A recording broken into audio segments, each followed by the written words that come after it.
ഓം ശാന്തി 20/11/24 പ്രഭാതമുരളി ബാബ്ദാദ മധുബൻ.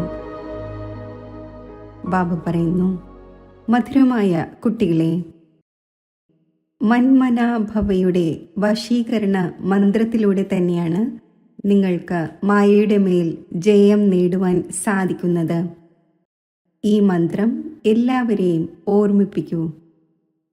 ചോദ്യം: ഈ പരിധിയില്ലാത്ത ഡ്രാമയിൽ ഏറ്റവും ശക്തരായ ലേബേഴ്സ് അഥവാ ജോലിക്കാർ ആരെല്ലാമാണ്?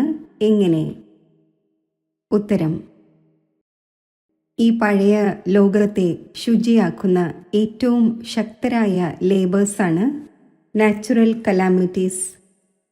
ഭൂമി കുലുങ്ങുന്നു, വെള്ളപ്പൊക്കം വരുന്നു, ശുചിയാകുന്നു. ഇതിനു വേണ്ടി ഭഗവാൻ ആർക്കും ഡയറക്ഷൻ നൽകുന്നില്ല. പിതാവ് എങ്ങനെയാണ് കുട്ടികളെ ഡിസ്ട്രോയ് ചെയ്യുക? ഇതാകട്ടെ ഡ്രാമയിലുള്ള പാർട്ടാണ്. രാവണന്റെ രാജ്യമാണല്ലോ. ഇതിനെ ഗോഡ്ലി കലാമിറ്റീസ് അഥവാ ഈശ്വരീയ ദുരന്തങ്ങൾ എന്ന് പറയുകയില്ല. ഓം ശാന്തി. ബാബ തന്നെയാണ് കുട്ടികൾക്ക് മനസ്സിലാക്കിച്ചു തരുന്നത്. കുട്ടികളെ മന്മനാഭവ. കുട്ടികൾക്കിരുന്ന് ബാബയെ മനസ്സിലാക്കിക്കാൻ സാധിക്കില്ല. ശിവ് ബാബ മന്മനാഭവ എന്ന് കുട്ടികൾ പറയുകയില്ല. അങ്ങനെയല്ല. പൊതുവെ കുട്ടികൾ പരസ്പരം ഇരുന്ന് ചിറ്റ് ചാറ്റ് നടത്തുന്നു, അഭിപ്രായങ്ങൾ എടുക്കുന്നു. എന്നാൽ എന്താണോ മൂല മഹാമന്ത്രം, അത് ബാബ തന്നെയാണ് നൽകുന്നത്. ഗുരുക്കന്മാർ മന്ത്രം നൽകുന്നു.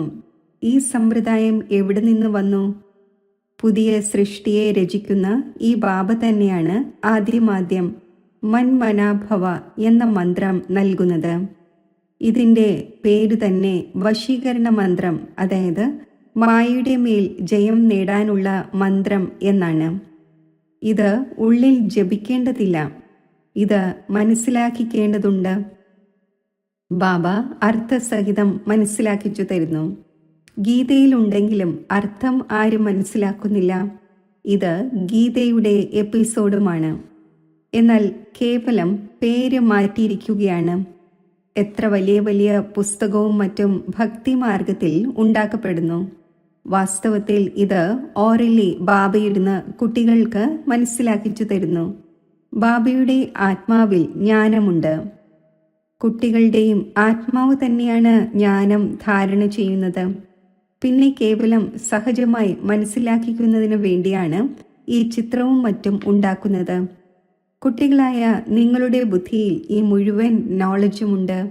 നിങ്ങൾക്കറിയാം, തീർച്ചയായും ആദി സനാതന ദേവീദേവതാ ധർമ്മം ഉണ്ടായിരുന്നു. മറ്റൊരു ഖണ്ഡവും ഉണ്ടായിരുന്നില്ല. പിന്നീടാണ് ഈ ഖണ്ഡങ്ങൾ ആഡായത്. അപ്പോൾ ആ ചിത്രവും ഒരു കോണിൽ വെക്കേണ്ടതാണ്. അതിൽ നിങ്ങൾ കാണിച്ചു കൊടുക്കുന്നു, ഭാരതത്തിൽ ഇവരുടെ രാജ്യമായിരുന്നപ്പോൾ മറ്റൊരു ധർമ്മവും ഉണ്ടായിരുന്നില്ല. ഇപ്പോഴാണെങ്കിൽ എത്ര അനേകം ധർമ്മങ്ങളാണ്. പിന്നെ ഇവയൊന്നും അവശേഷിക്കുകയില്ല. ഇതാണ് ബാബയുടെ പ്ലാൻ. ആ പാവങ്ങൾക്ക് എത്ര ചിന്ത ഉണ്ടായിരിക്കുകയാണ്. കുട്ടികളായി നിങ്ങൾ മനസ്സിലാക്കുന്നുണ്ട്, ഇത് തീർത്തും ശരിയാണ്. ബാബ വന്ന് ബ്രഹ്മാവിലൂടെ സ്ഥാപന ചെയ്യുന്നു എന്ന് എഴുതപ്പെട്ടിട്ടുമുണ്ട്. ഏതിൻ്റെ? പുതിയ ലോകത്തിൻ്റെ. യമുനയുടെ തീരം, ഇതാണ് ക്യാപിറ്റൽ. അവിടെ ഒരേ ഒരു ധർമ്മമാണുള്ളത്. വൃക്ഷം തീർത്തും ചെറുതാണ്. ഈ വൃക്ഷത്തിൻ്റെ ജ്ഞാനവും ബാബ തന്നെയാണ് നൽകുന്നത്. ചക്രത്തിൻ്റെ ജ്ഞാനം നൽകുന്നു. സത്യയുഗത്തിൽ ഒരേ ഒരു ഭാഷയാണുള്ളത്. മറ്റൊരു ഭാഷയും ഉണ്ടായിരിക്കില്ല. നിങ്ങൾക്ക് തെളിയിക്കാൻ സാധിക്കും. ഒരേ ഒരു ഭാരതമാണ് ഉണ്ടായിരുന്നത്.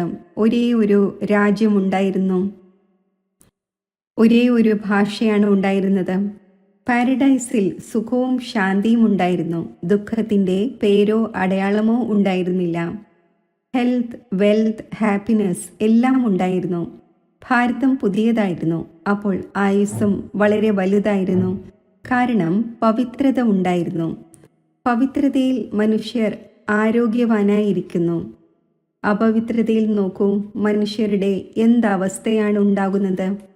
ഇരിക്കവേ തന്നെ അകാല മൃത്യു ഉണ്ടാകുന്നു. യുവാവും മരിച്ചു പോകുന്നു. എത്ര ദുഃഖമുണ്ടാകുന്നു.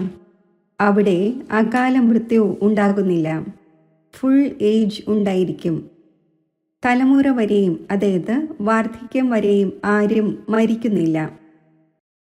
ആർക്കെങ്കിലും മനസ്സിലാക്കിച്ചു കൊടുക്കുമ്പോൾ ഇത് ബുദ്ധിയിൽ ഇരുത്തണം.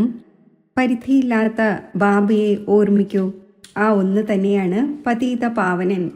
ആ ഒന്ന് തന്നെയാണ് സദ്ഗതി ദാതാവ്. നിങ്ങളുടെ അടുക്കൽ ആ മാപ്പും ഉണ്ടായിരിക്കണം. അപ്പോൾ തെളിയിച്ച് മനസ്സിലാക്കിക്കാൻ സാധിക്കും. ഇന്നത്തെ മാപ്പ് ഇതാണ്, നാളത്തെ മാപ്പ് ഇതാണ്. ചിലരാണെങ്കിൽ നല്ല രീതിയിൽ കേൾക്കുന്നുമുണ്ട്. ഇത് മുഴുവൻ മനസ്സിലാക്കിച്ചു കൊടുക്കേണ്ടതുണ്ട്. ഈ ഭാരതം അവിനാശി ഖണ്ഡമാണ്. എപ്പോഴാണോ ഈ ദേവീദേവതാ ധർമ്മം ഉണ്ടായിരുന്നത്, അപ്പോൾ മറ്റൊരു ധർമ്മവും ഉണ്ടായിരുന്നില്ല. ഇപ്പോൾ ആ ആദി സനാതന ദേവീദേവതാ ധർമ്മമില്ല. ഈ ലക്ഷ്മി നാരായണൻ എവിടെ പോയി ആർക്കും പറയാൻ സാധിക്കില്ല. ആരിലും പറഞ്ഞു തരാനുള്ള ശക്തിയില്ല. കുട്ടികളായ നിങ്ങൾക്ക് നല്ല രീതിയിൽ രഹസ്യയുക്തമായി മനസ്സിലാക്കിക്കാൻ സാധിക്കും. ഇതിൽ കുഴങ്ങിപ്പോകേണ്ട കാര്യമില്ല. നിങ്ങൾ എല്ലാം അറിയുന്നുണ്ട്. പിന്നെ റിപ്പീറ്റ് ചെയ്യാനും സാധിക്കും. നിങ്ങൾക്ക് ആരോടും ചോദിക്കാൻ സാധിക്കും, ഇവർ എവിടെ പോയി. നിങ്ങളുടെ ചോദ്യം കേട്ട് ആശ്ചര്യപ്പെടും. നിങ്ങളാണെങ്കിൽ നിശ്ചയത്തോടെ പറയുന്നു, എപ്രകാരമാണ് ഇവരും 84 ജന്മങ്ങളെടുത്തത്? ബുദ്ധിയിലുണ്ടല്ലോ. നിങ്ങൾ ഉടൻ പറയും, സത്യയുഗമാകുന്ന പുതിയ ലോകത്തിൽ നമ്മുടെ രാജ്യമുണ്ടായിരുന്നു.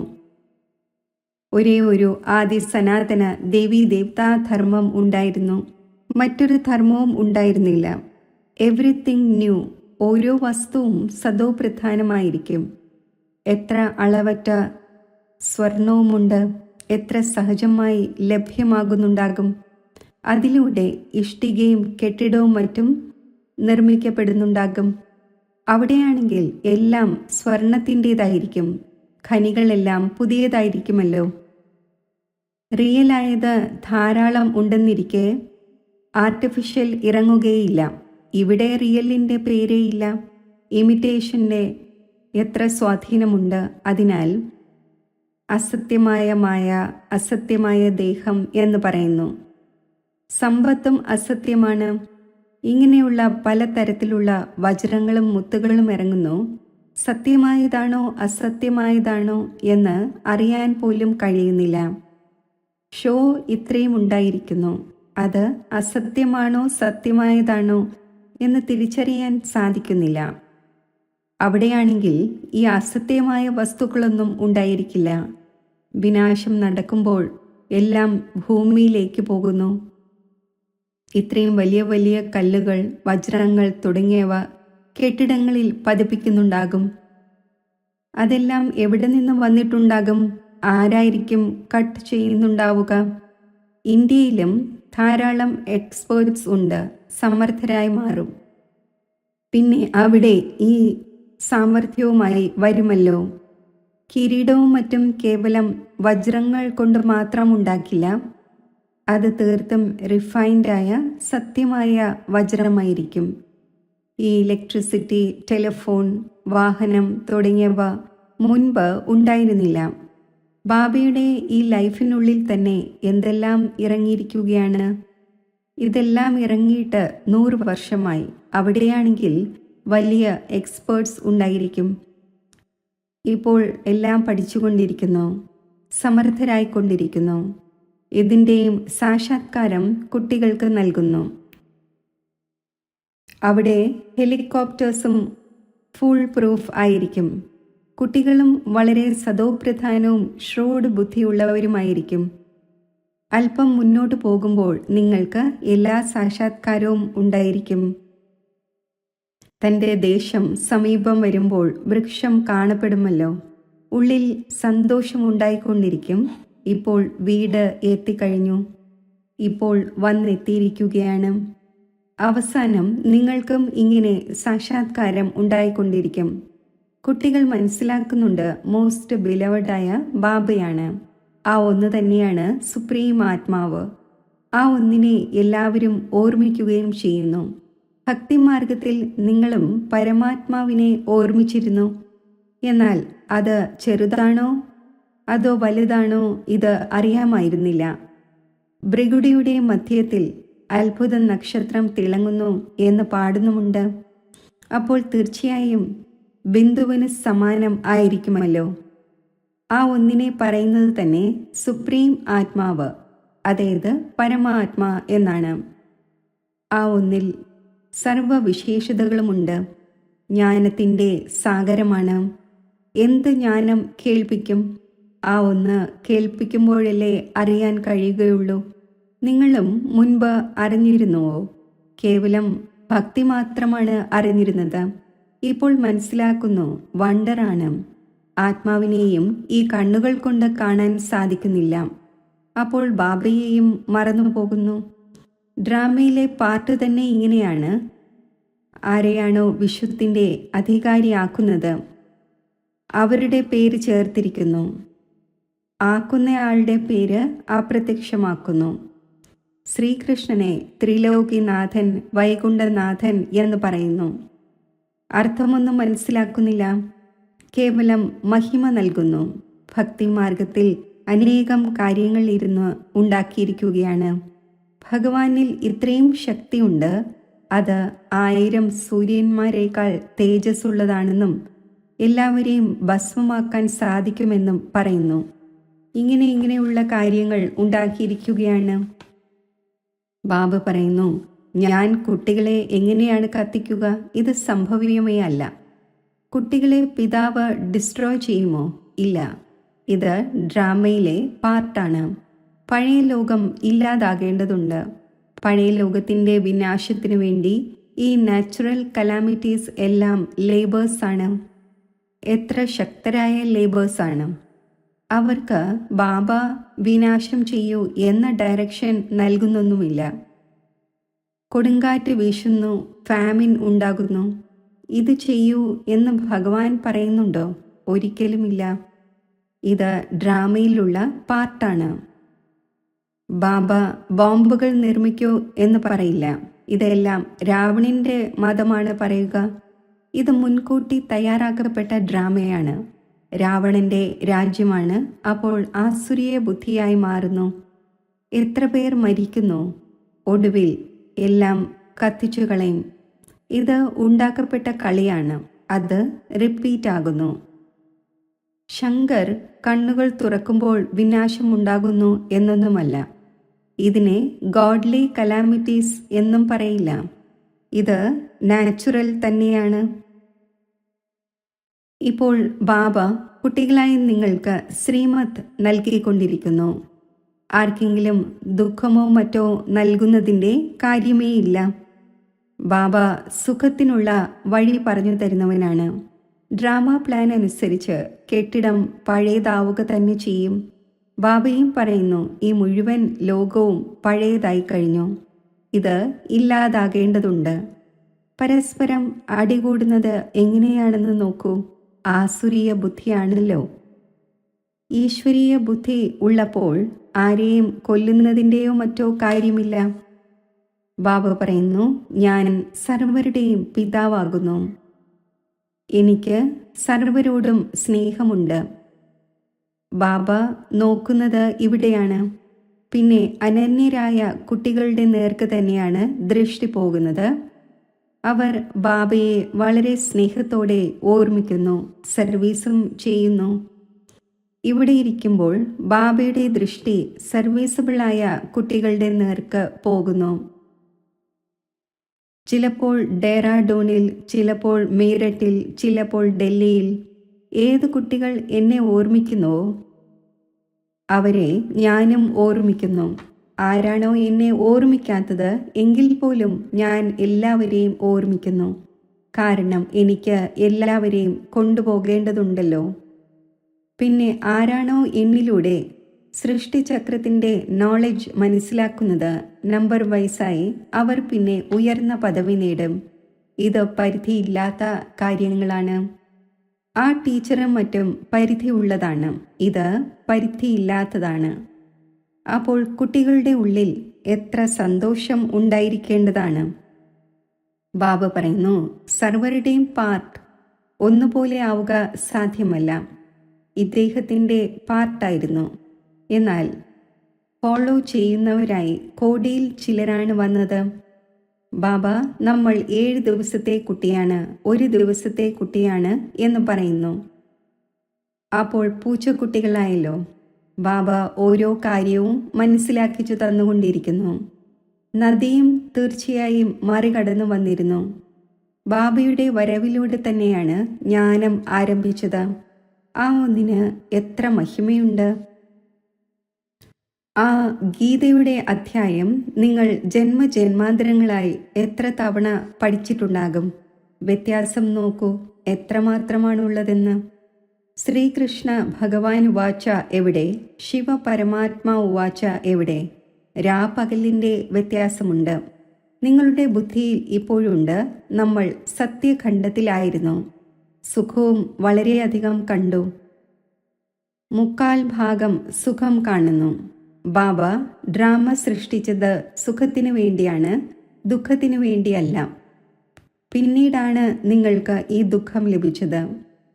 യുദ്ധമാണെങ്കിൽ ഇത്രയും വേഗത്തിൽ ആരംഭിക്കുകയില്ല. നിങ്ങൾക്ക് വളരെയധികം സുഖം ലഭിക്കുന്നു. പകുതിയാണെങ്കിൽ പോലും ഇത്രയും രസമുണ്ടായിരിക്കില്ല. 3500 വർഷം ഒരു യുദ്ധവും ഉണ്ടായിരിക്കില്ല. രോഗമൊന്നുമില്ല. ഇവിടെയാണെങ്കിൽ നോക്കൂ, രോഗത്തിന് പിന്നാലെ രോഗങ്ങൾ ബാധിച്ചിരിക്കുകയാണ്. സത്യയുഗത്തിൽ ധാന്യങ്ങൾ തിന്നുകളയുന്ന കീടങ്ങളൊന്നും ഉണ്ടായിരിക്കില്ല. അതിനാൽ അതിൻ്റെ നാമം തന്നെ സ്വർഗം എന്നാണ്. വേൾഡിൻ്റെ മാപ്പും നിങ്ങൾക്ക് കാണിച്ചു കൊടുക്കേണ്ടതാണ്. അപ്പോഴേ മനസ്സിലാക്കാൻ സാധിക്കുകയുള്ളൂ. യഥാർത്ഥത്തിൽ ഭാരതം ഇതായിരുന്നു, മറ്റൊരു ധർമ്മവും ഉണ്ടായിരുന്നില്ല. പിന്നെ നമ്പർ അനുസരിച്ച് ധർമ്മം സ്ഥാപിക്കുന്നവർ വരുന്നു. ഇപ്പോൾ കുട്ടികളായ നിങ്ങൾക്ക് വേൾഡിൻ്റെ ഹിസ്റ്ററിയും ജോഗ്രഫിയും അറിയാം. നിങ്ങളല്ലാതെ മറ്റുള്ളവരെല്ലാം നേത്തി ഇതല്ല എന്ന് പറയും. നമ്മൾ ബാബയെ അറിയുന്നില്ല എന്ന് പറയും. ആ ഒന്നിന് ഏതെങ്കിലും നാമരൂപ ദേശകാലങ്ങളില്ല എന്ന് പറയുന്നു. നാമരൂപം ഇല്ലെങ്കിൽ പിന്നെ ഏതെങ്കിലും ദേശവും ഉണ്ടായിരിക്കുക സാധ്യമല്ല. ഒന്നും മനസ്സിലാക്കുന്നില്ല. ഇപ്പോൾ ബാബ തൻ്റെ യഥാർത്ഥ പരിചയം കുട്ടികളായ നിങ്ങൾക്ക് നൽകുന്നു. ശരി, മധുരമധുരമായ സിഖിലതെ കുട്ടികൾക്ക് മാതാവും പിതാവുമായ ബാബ്ദാദയുടെ സ്നേഹസ്മരണകൾ. Good morning. ആത്മീയ പിതാവിൻ്റെ ആത്മീയ കുട്ടികൾക്ക് നമസ്തേ. ധാരണയ്ക്കുള്ള മുഖ്യസാരം: സദാ അപാര സന്തോഷത്തിലിരിക്കുന്നതിനായി പരിധിയില്ലാത്ത ബാബ ഏതൊരു പരിധിയില്ലാത്ത കാര്യങ്ങളാണോ കേൾപ്പിക്കുന്നത് അത് സ്മരിക്കണം. ബാബയെ ഫോളോ ചെയ്തുകൊണ്ട് പോകണം. സദാ ആരോഗ്യവാനായി ഇരിക്കുന്നതിനു വേണ്ടി പവിത്രതയെ സ്വായത്തമാക്കണം. പവിത്രതയുടെ ആധാരത്തിലൂടെ ഹെൽത്തിൻ്റെയും വെൽത്തിൻ്റെയും ഹാപ്പിനെസ്സിൻ്റെയും സമ്പത്ത് ബാബയിൽ നിന്നും നേടണം. വരദാനം: സർവപ്രാപ്തികളെയും സ്മൃതിയിൽ എമർജ് രൂപത്തിൽ വച്ച് സദാ സമ്പന്നമായിരിക്കുന്ന സന്തുഷ്ട ആത്മാവായി ഭവിക്കട്ടെ. സംഗമയുഗത്തിൽ ബാബ്ദാദയിലൂടെ ഏതെല്ലാം പ്രാപ്തികൾ ഉണ്ടായോ അതിൻ്റെ സ്മൃതി എമർജ് രൂപത്തിൽ ഉണ്ടായിരിക്കട്ടെ. അപ്പോൾ പ്രാപ്തികളുടെ സന്തോഷം ഒരിക്കലും താഴെ ചഞ്ചലതയിൽ കൊണ്ടുവരില്ല. സദാ അചഞ്ചലം ആയിരിക്കും. സമ്പന്നത അചഞ്ചലമാക്കുന്നു, ചഞ്ചലതയിൽ നിന്നും മോചിപ്പിക്കുന്നു. ആര് സർവപ്രാപ്തികൾ കൊണ്ടും സമ്പന്നമാണോ അവർ സദാ സംതൃപ്തമാണ്, സദാ സന്തുഷ്ടമായിരിക്കുന്നു.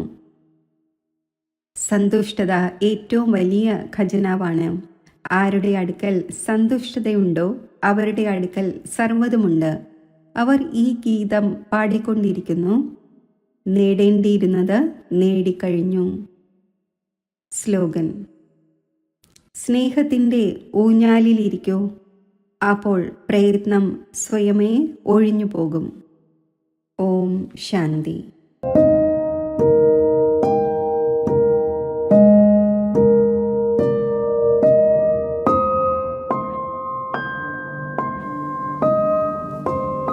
മെഡിറ്റേഷൻ. ബുദ്ധിരൂപി നേത്രത്തിലൂടെ എൻ്റെ ആത്മജ്യോതിയെ ഞാൻ കാണുന്നു.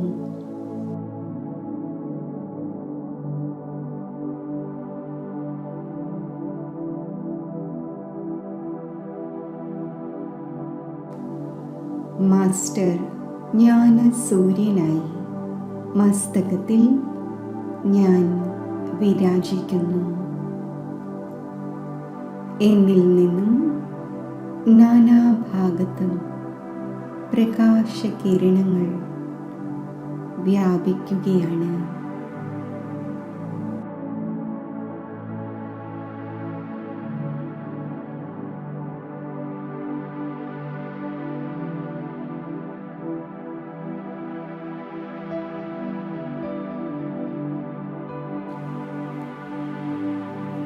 പരമധാമത്തിലെ മഹാജ്യോതി ആയ ശിവബാബയിൽ ഞാൻ എൻ്റെ ബുദ്ധി യോജിപ്പിക്കുന്നു.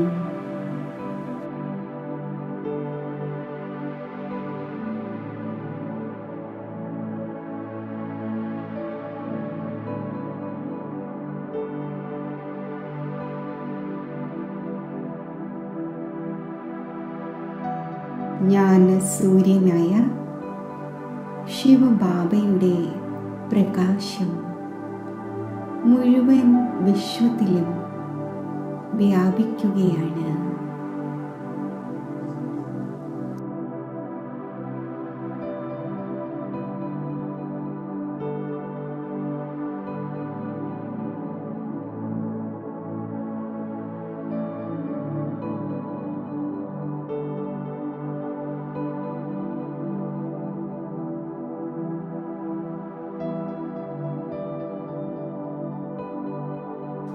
സമസ്ത ഭൂമിയും പ്രകാശമയമായി മാറുകയാണ്.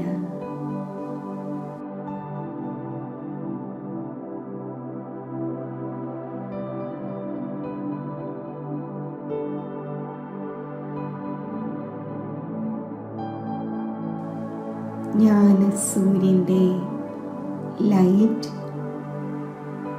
എന്നിൽ ഉൾക്കൊള്ളപ്പെടുന്നു.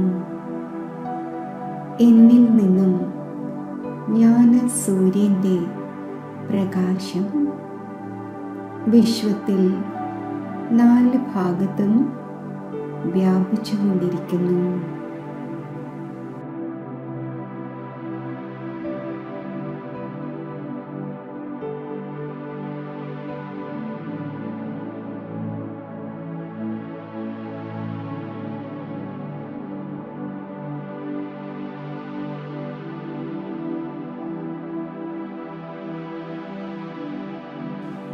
ഒരു സെക്കൻഡിൽ ഡബിൾ ലൈറ്റ് ഫരിഷ്തയായി ഞാൻ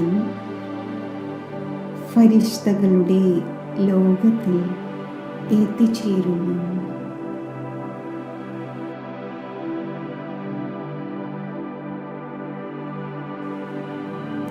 ബാബ്ദാദയുടെ മസ്തകത്തിൽ സർവശക്തിമാന്റെ അതി തേജസ്വി സ്വരൂപം ഞാൻ കാണുന്നു.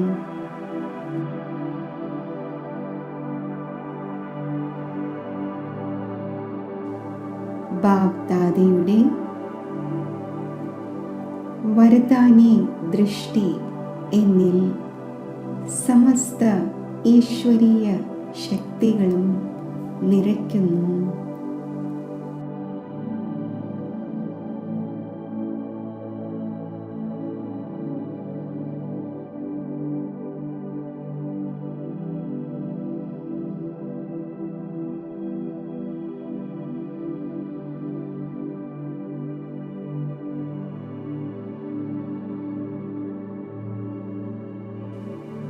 ബാപ്ദാദയുടെ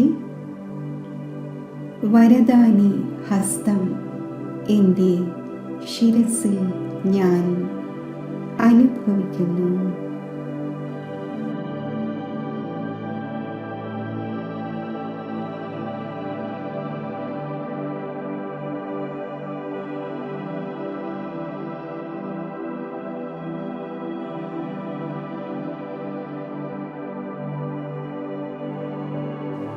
ഒരു സെക്കൻഡിൽ ഞാൻ ആത്മാവ് എൻ്റെ ധാമത്തിലേക്ക് സഞ്ചരിക്കുന്നു. സ്വർണ്ണ ചുവപ്പ് പ്രകാശം സർവത്ര വ്യാപിച്ചിരിക്കുന്ന ഈ പരമധാമത്തിൽ എത്ര ഡീപ് സൈലൻസ് ആണ്.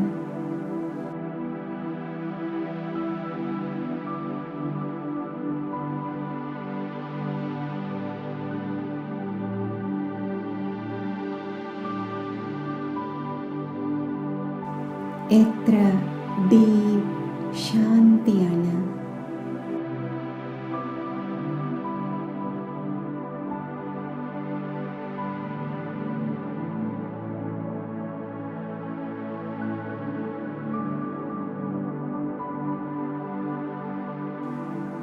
മുക്തിയുടെ ദിവ്യ സ്ഥാനമായ ഈ ലോകത്തിൽ ഡീപ് സൈലൻസ് രൂപ അവസ്ഥയിൽ ഞാൻ സ്ഥിതി ചെയ്യുന്നു.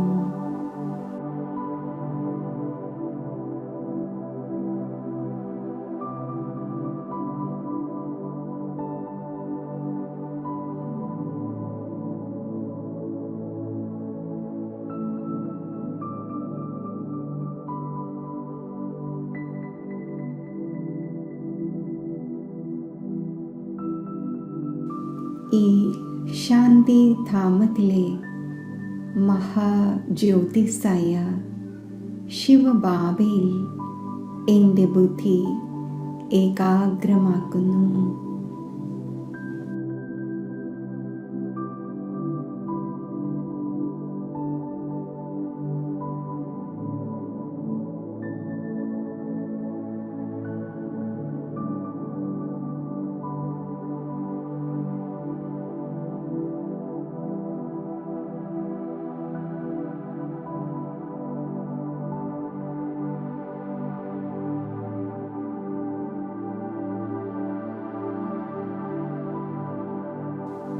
ശാന്തി സാഗരമായ ശിവബാബയിൽ നിന്നും ശാന്തിയുടെ തരംഗങ്ങൾ മുഴുവൻ വിശ്വത്തിലും വ്യാപിച്ചുകൊണ്ടിരിക്കുന്നു.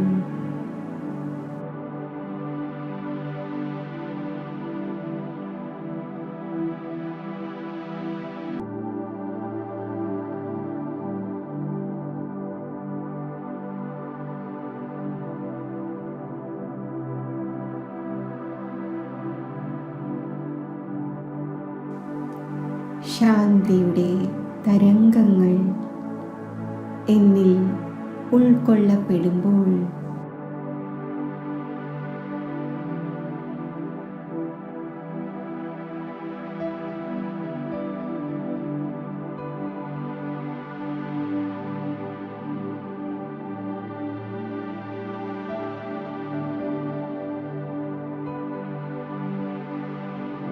ഞാനും മാസ്റ്റർ ശാന്തി സാഗരമാകുന്നു.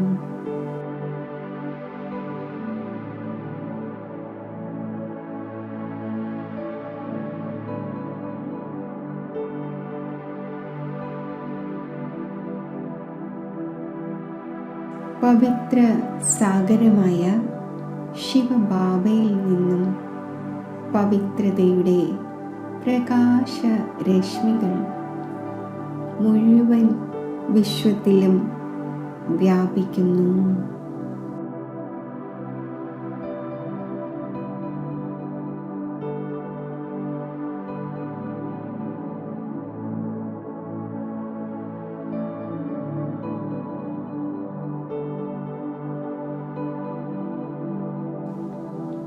കൽപ്പവൃക്ഷത്തിലെ സർവധർമ്മങ്ങളിലെ ആത്മാക്കളിലും പവിത്രതയുടെ ശക്തി നിറയുന്നു.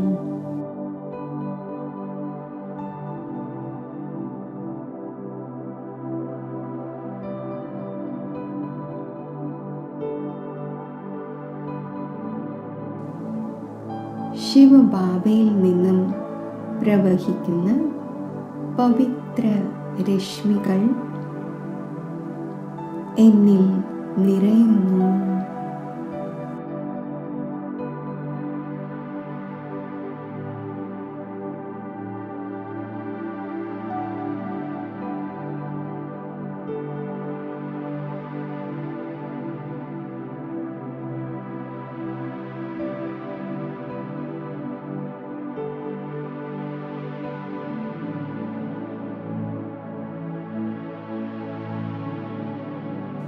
പവിത്രതയുടെയും ശക്തിയുടെയും ശാന്തിയുടെയും അമൂല്യ ഈശ്വരീയ ഖജനാവുകൾ കൊണ്ട് സമ്പന്നമായി ഞാൻ എൻ്റെ ലൈറ്റ് രൂപം ധാരണ ചെയ്ത് ഭ്രൂമധ്യത്തിലെ ഭൃഗുടിയാകുന്ന സിംഹാസനത്തിൽ സ്വരാജ്യ അധികാരിയായി സമ്പന്ന അവസ്ഥയിൽ സ്ഥിതി ചെയ്യുന്നു.